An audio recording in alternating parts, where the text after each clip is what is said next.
खबर महाराष्ट्र के गढ़चिरौली से है, जहां आज के डिजिटल युग में इंटरनेट और मोबाइल का इस्तेमाल तेजी से बढ़ा है, लेकिन इसके साथ ही साइबर ठगी के मामलों में भी भारी इजाफा हो रहा है। नागरिकों को जागरूक करने के लिए चामोर्शी नगर में साइबर जन जागृति मुहिम आयोजित की गई, जिसमें उप विभागीय पुलिस अधिकारी सूरज जगताप ने नागरिकों से साइबर फ्रॉड से बचने की अपील की। कार्यक्रम में बताया गया कि मोबाइल में आने वाले अज्ञात link, KYC update, bank call, Instagram, Facebook offer, OLX, matrimony, gaming fraud जैसे जाल में फंसकर लोग पैसों से हाथ धो बैठती हैं। पुलिस अधिकारियों ने स्पष्ट कहा कि OTP, bank detail, ATM pin किसी के साथ शेयर ना करें, अजनबी लिंक पर क्लिक ना करें, लाभ, इनाम और ऑफर के नाम पर ठगी से सावधान रहें।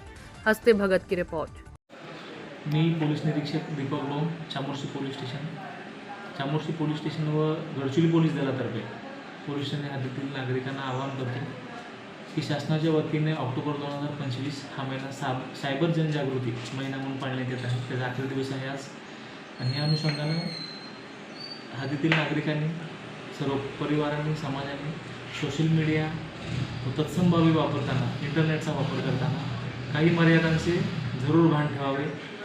आपल्या असणाऱ्या स्वातंत्र्यामुळं, त्यातून असणाऱ्या काही येणाऱ्या अडचणीमुळे इतरांचं काही कोणाचं नुकसान होणार नाही याची दक्षता घ्यावी।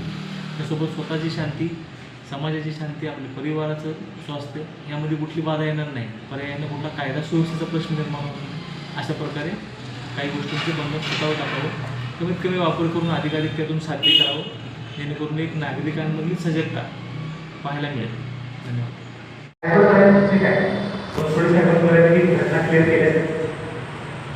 साधारणतः 30-40 वर्षापूर्वी आपले वडील, आजोबा, पंजोबा यांचा जो कार्यकाळ होता तेव्हा ते लोक लंबोड्यावर वापरायचे। लंबोड असायचे त्यांच्याकडे। लंबोड घेतल्यानंतर धोत्राने घेतली, धोत्राने झाल्यानंतर पॅन्ट घेतली, जीन्स पॅन्ट घेतली, अशा बरेच प्रकार त्यामध्ये आहे।